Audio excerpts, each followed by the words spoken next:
Because I'm actually considered one of the top Latina bloggers in the United States. A what? Top Latina bloggers in the United States. Okay. Nice. So, from Latina to Latina, this is Noelle, and she's a delegate from Illinois. And Noelle, how old are you? 22. You're 22 only? That's ridiculous. And from what part of Illinois are you? I grew up in the northwest suburbs, but I'm representing Champaign. You're representing Champaign, and you are one of the Latinas for Barack Obama. For Barack Obama. And tell us a little bit about the process of how you got elected delegate.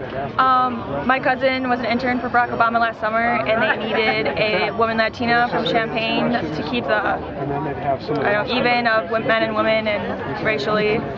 So he's like, you need 100 signatures and you might get a trip to Denver. So I was like, sure, why not? Wow. And you are one of for Barack Obama. And tell us.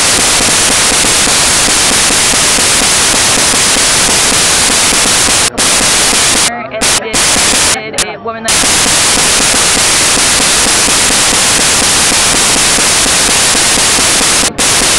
So he's like, you need 100 signatures. And